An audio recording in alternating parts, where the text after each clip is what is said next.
Jesus mostrou a Santa Brígida como acontece o julgamento de uma alma. Santa Brígida viu que se apresentou um demônio no tribunal de Deus, que tomava conta da alma de um defunto que tremia com muito medo. E o demônio disse ao juiz: Aqui está a presa. Teu anjo da guarda e eu estávamos a seguir esta alma desde o seu nascimento até a sua morte. O anjo para defender e eu para lhe fazer dano. Mas ao fim ela caiu em minhas mãos, e para atingi-la sou tão ávido e impetuoso como a torrente da tempestade que cai de cima, a qual arrasta tudo. Nada resiste senão algum forte fundamento, como âncora, isto é, como a tua justiça. Como ainda nada foi decidido neste julgamento, eu não possuo esta alma com segurança. Por outro lado, a quero com tanto empenho como um animal que se acha esfomeado pela abstinência e que de tanta fome comeria até seus próprios membros. E assim, considerando que é um justo juiz no tocante a ela, aguardo a justa sentença. Jesus então respondeu: Por que esta alma está em suas mãos e por que te aproximastes mais dela do que o meu anjo? Porque seus pecados foram muito mais do que as suas boas obras. Mostra quais foram os pecados. Tenho um livro com a relação completa de seus pecados. Que nome tem esse livro? Seu nome é Falta de Obediência, e nesse livro há 7 divisões, como se fossem 7 livros. E cada uma das divisões tem 3 colunas, e cada coluna tem mais de 1000 palavras. Diga-me os nomes desses livros, porque embora eu saiba o nome deles e o conteúdo, quero que fales para que as pessoas conheçam a tua malícia e a minha bondade. O nome do primeiro livro é Soberba, e nele há 3 colunas. O segundo livro se refere à sua cobiça. O terceiro é sobre a inveja. O quarto livro é sobre a sua avareza. O quinto se refere à sua preguiça em todos os seus aspectos. O sexto livro é a cólera, que o fazia se irritar com muita facilidade. O sétimo livro era a sua sexualidade. O juiz permaneceu em silêncio enquanto se aproximava a Mãe de Deus, que estava mais distante. Ela disse: Quero disputar com esse demônio sobre a justiça. Amadíssima Mãe, se não se nega a justiça ao demônio, como se poderia negá-la a ti, que é a minha mãe e a Senhora dos anjos? Tu pode tudo, e tudo sabe em mim, mas não obstante fala, para que os outros saibam o amor que eu tenho por ti. Então, a Virgem Maria disse ao demônio: Te mando, diabo, que me responda 3 coisas. E mesmo que não queiras responder e seja o meu pedido imposto à força, estás obrigado por justiça, porque sou tua Senhora.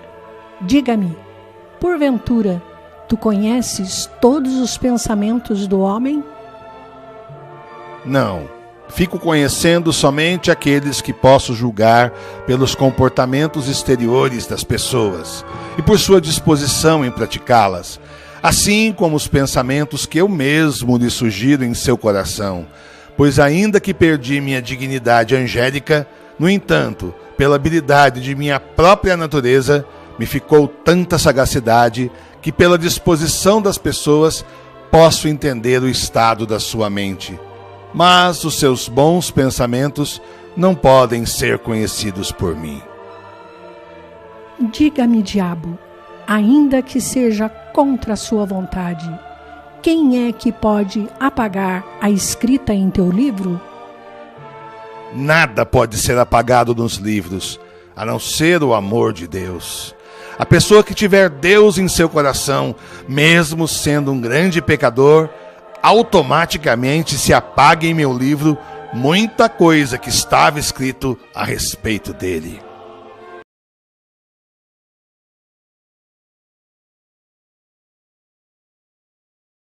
Diga-me, diabo, há porventura algum pecador tão imundo e tão afastado de meu filho que não possa alcançar o perdão enquanto vive a sua existência? Ninguém é tão pecador que, se quiser, não possa alcançar a graça de Deus enquanto vive. Sempre que alguém, por grande pecador que seja, muda sua vontade e sua disposição ruim em boa, revela que tem o amor de Deus e que quer permanecer nele. Isto acontecendo, todos os demônios não são bastante para arrancá-lo do bem e levá-lo para o mau caminho novamente.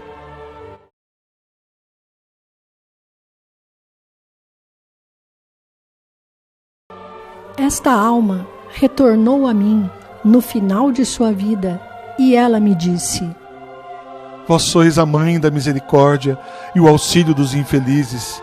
Eu sou indigno de suplicar ao vosso filho, porque meus pecados são graves e muitíssimos, e de modo audacioso provoquei a ira dele, porque amei mais os meus prazeres e o mundo que a Deus, meu Criador. Por isso eu rogo, tenha misericórdia de mim. Vós que não a negais a ninguém que lhe peça, e portanto me volto a vós e prometo que, se viver, quero me corrigir e retornar por minha vontade ao vosso filho, e não amar nenhuma outra coisa senão a ele. Mas sobretudo me pesa e me arrependo, sinto não ter feito nada para honrar vosso filho, o meu Criador. Assim eu rogo, piedosíssima Senhora, tenha misericórdia de mim, porque a ninguém senão a vós tenho para recorrer. Com tais palavras e com esse propósito, esta alma veio a mim no final de sua vida. Eu pergunto, não devia ouvi-la? Quem, se de todo o coração e com um firme propósito de se corrigir na sua existência, fazendo uma súplica desta a outro, não merece ser ouvido? E quanto mais eu, que sou a mãe da misericórdia, não devo ouvir a todos os que invocam o meu auxílio?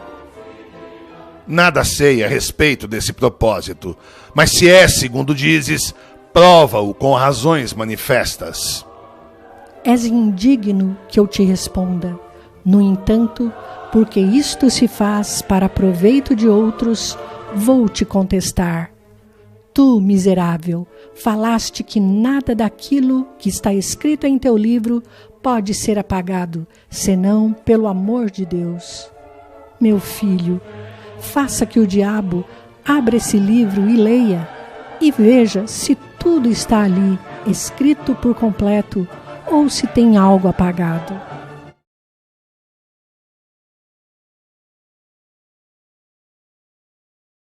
Onde está o teu livro? Em meu ventre. Qual é o teu ventre? Minha memória, porque no ventre está toda imundície e fedor. Assim, em minha memória está toda perversidade e malícia, que como péssimo fedor cheira em tua presença. Pois quando por minha soberba me afastei de ti e da tua luz, achei em mim toda a malícia, e se obscureceu a minha memória com respeito às coisas boas de Deus, e ficou nesta memória escrita toda a maldade dos pecados. Te ordeno que vejas com esmero e procures em teu livro o que está escrito, e se algo foi apagado sobre os pecados desta alma, e diga publicamente: olho o meu livro e vejo as coisas escritas de modo diferente do que eu pensava. Vejo que foram apagados aqueles 7 livros, divisões do livro da falta de obediência, que eu tinha nomeado anteriormente, e nada resta deles no meu livro, senão atrevimentos e licenciosidades.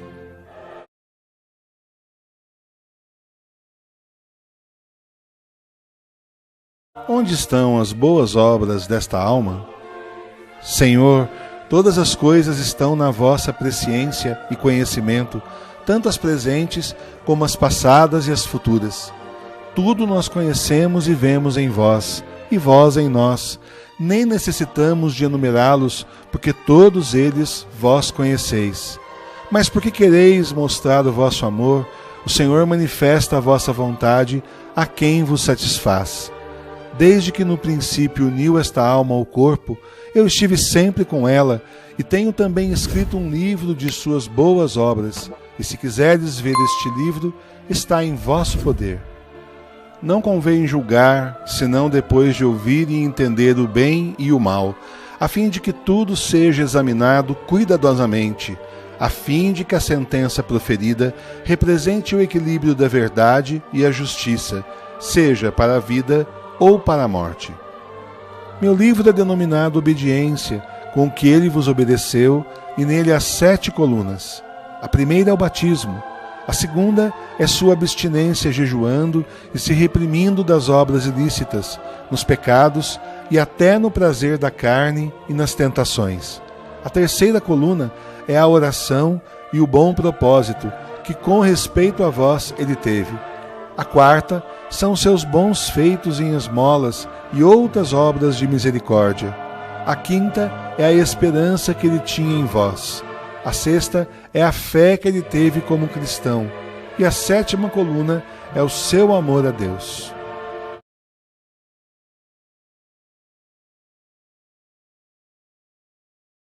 Onde está o teu livro? Em vossa visão e amor, meu Senhor.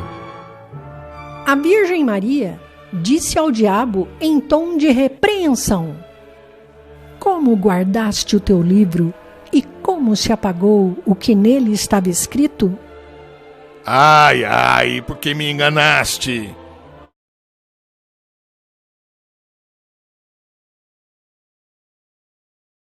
Neste particular, a sentença te foi favorável, e com justiça ganhaste essa alma. Perdi e fui vencido, mas diga-me, juiz, até quando posso ter esta alma por seus excessos e atrevimentos? Eu te manifestarei. Os livros estão abertos e lidos. Mas me diga, diabo, ainda que eu sei de tudo, me diga se a justiça sobre essa alma deve permiti-la entrar ou não no céu. Permito-te que agora vejas e saibas a verdade da justiça. É a justiça em si que, se uma pessoa morrer sem pecado mortal, não tomaria as dores do inferno, e que quem tem o amor de Deus de direito pode entrar no céu, depois de se purificar dos seus pecados no purgatório. Já que te abri o entendimento e te permiti ver a luz da verdade e da justiça, me diga, para que o ouça quem eu quero, qual deve ser a sentença desta alma? Que se purifique de tal modo que nela não fique uma única mancha, porque ainda que por justiça ela te foi adjudicada, contudo ela ainda está imunda e não pode chegar a ti, senão após se purificar. E como tu, ó juiz, me perguntaste, agora também eu lhe pergunto: como deve se purificar e até quando tem de estar em minhas mãos? Mando-te, diabo, que não entres nela, nem a absorvas em ti, mas deve purificá-la até que esteja limpa e sem mancha, pois segundo a sua culpa padecerá a sua pena.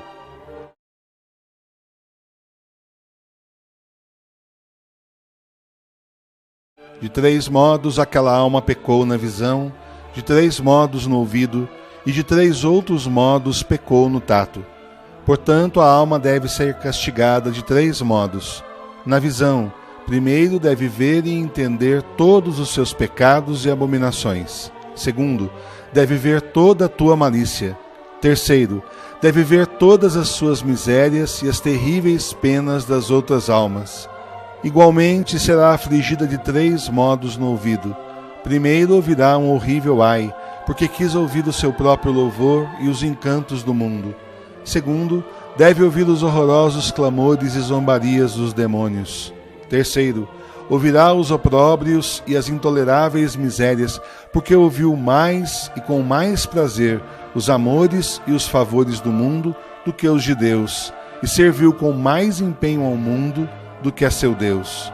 De 3 modos também se afligirá no tato. Primeiro arderá num fogo abrasadíssimo interiormente e exteriormente, de maneira que na alma não fique a menor mancha que não seja purificada pelo fogo. Segundo, padecerá um imenso frio, porque ardia em sua cobiça e era frio no seu amor a Deus. Terceiro, estará nas mãos dos demônios, para que não tenha nem o menor pensamento, nem a mais leve palavra que não seja purificada, até que fique como o ouro que se apura no crisol e na forja, conforme a vontade de seu dono. Até quando estará esta alma nesta pena? Posto que sua vontade fosse viver no mundo, e era tão grande o seu desejo, que por sua própria vontade teria permanecido vivendo no corpo até o final dos tempos, esta pena vai durar até o fim do mundo. A minha justiça é que todo aquele que tem o amor de Deus e com todo o empenho me deseja e aspira estar comigo, separando-se do mundo, este sim, a pena dele deve lhe propiciar o céu, porque as provas e dificuldades da vida presente serão a sua purificação. Aquele que teme a morte por causa dos pecados e com medo da intensa pena futura que poderia receber, e se quiser ter mais tempo para se emendar, este deve ter uma pena leve no purgatório. Mas aquele que, se esquecendo de mim, deseja viver até o dia do juízo, ainda que não peque mortalmente, contudo, pelo imenso desejo de viver que tem, deverá ter uma pena perpétua até o dia do juízo. Bendito seja, meu filho, por tua justiça, que é plena de misericórdia.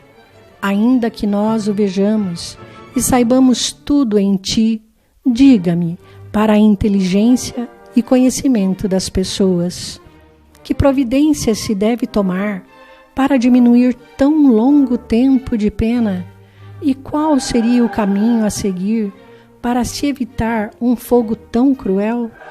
E como também poderá esta alma se livrar das mãos dos demônios? Nada te posso negar, porque és a mãe da misericórdia, e a todos proporciona e procura dar consolo e misericórdia. Existem 3 formas que fazem diminuir tão grande tempo da pena e que apaga aquele fogo terrível e também livra a alma das mãos do demônio. A primeira forma é: se alguém devolve o que ele injustamente tomou, roubou ou arrancou de outros, ou está obrigado a lhes devolver conforme decisão da justiça e não devolveu. Isto porque a alma deve se purgar ou pelas súplicas dos santos, ou pelas esmolas e boas obras dos amigos, ou por uma suficiente e necessária purificação. A segunda forma, para compensar a usura da pessoa que tem posse, é uma esmola vultuosa, pois através dela se apaga o pecado, como com a água se apaga a sede. A terceira forma é a oferenda de meu corpo, feita por ele no altar, celebrações de santas missas, confissão sacramental, sagrada comunhão e as súplicas de meus amigos. Essas 3 coisas são as que libertarão a alma daquelas 3 penas. E de que lhe servem agora as boas obras que por ti ela fez? Não perguntas porque o ignores, pois tudo sabes e vês em mim. Perguntas para ser mostrado aos outros o meu amor. Na verdade, a mais insignificante palavra não ficará sem remuneração. Também nem o mais ligeiro pensamento que teve em minha honra, pois tudo quanto fez por mim agora está diante dela e dentro de sua pena, para lhe servir de refrigério e consolo, sentindo menos ardor do que sofreria de outro modo. Por que essa alma está imóvel, como quem não move mãos nem pés contra o seu inimigo, e não obstante ela vive? De mim escreveu o profeta, que fui como um cordeiro emudecido diante de quem o tosqueava, e na verdade eu emudeci diante de meus inimigos. Portanto, é justiça que essa alma, por não ter tido interesse pela minha morte e por tê-la considerado sem importância, esteja agora como um menino que nas mãos dos homicidas não fala, permanece em silêncio. Bendito seja meu dulcíssimo filho, que nada faça injustiça. Tu disseste, meu filho, que esta alma podia ser socorrida pelos seus amigos e pela igreja, onde rezam teus amigos e as pessoas de fé. E por outro lado, bem sabes que ela me serviu de 3 modos. Primeiro, com a abstinência, pois jejuava nas vigílias das minhas festividades, e nelas ela se abstinha em meu nome. Segundo, porque li o meu ofício. E terceiro, porque cantava em minha homenagem. E assim, meu filho, já que ouves a teus amigos que falam e cantam o teu nome na terra, te rogo que também te dignes me ouvir. Sempre se ouvem com mais benevolência as súplicas das pessoas prediletas de algum santo. E como tu és o que eu mais amo sobre todas as coisas, pede quanto queiras e lhe será dado. Esta alma padece 3 penas na visão, 3 no ouvido e 3 no tato. Te suplico, pois, meu filho amadíssimo, que lhe diminua uma pena na visão, para que não veja os horríveis demônios, ainda que sofra as outras penas. Porque tua justiça assim o exige, conforme a justiça de tua misericórdia, a qual não me oponho. Te suplico, em segundo lugar, que no ouvido diminua uma pena, para que não ouça sua desonra e confusão. Por último, te rogo que no tato lhe tires uma pena, para que não sinta esse frio maior que o gelo, o qual o merece ter, porque era frio em teu amor. Bendita seja, amadíssima Mãe, a ti nada se pode negar. Faça-se a tua vontade e seja conforme o teu pedido. Bendito seja tu, meu dulcíssimo Filho, pela imensidão de teu amor e misericórdia. Naquele instante, apareceu um santo com outros santos e disse: Louvado seja, Senhor, nosso Deus, Criador e Juiz de todos. Esta alma em vida foi minha devota, jejuou em minha honra e me louvou fazendo súplicas da mesma maneira que a estes amigos vossos que se acham presentes. Assim, pois, suplico por eles e por mim, que tenhais compaixão com esta alma, e por nossas súplicas lhe deis o descanso e uma boa pena, e que os demônios não tenham poder para obscurecer a sua consciência. Por se não lhes contém a fúria, eles irão obscurecê-la de tal modo que nunca essa alma conseguiria esperar o termo de seu infortúnio e atingir a glória, senão quando fosse tua vontade de olhar especialmente para ela com tua graça. Portanto, piedosíssimo Senhor, concede-lhe por nossas súplicas que em qualquer pena que ela receber, saiba positivamente que, acabando a pena, conseguirá então alcançar a glória perpétua. Assim o exige a verdadeira justiça, porque esta alma afastou muitas vezes sua consciência dos pensamentos espirituais e do entendimento das coisas eternas, e quis obscurecer sua consciência sem temer trabalhar contra mim, e portanto justo é, repito, que os demônios obscureçam a sua consciência. Mas porque vós, meus amadíssimos amigos, ouvistes as minhas palavras e as colocastes em obra, não se deve negar nada a vós, e assim farei o que pedis. Então responderam todos os santos: Bendito seja Deus em toda a vossa justiça, que julga justamente e não deixa nada sem castigo.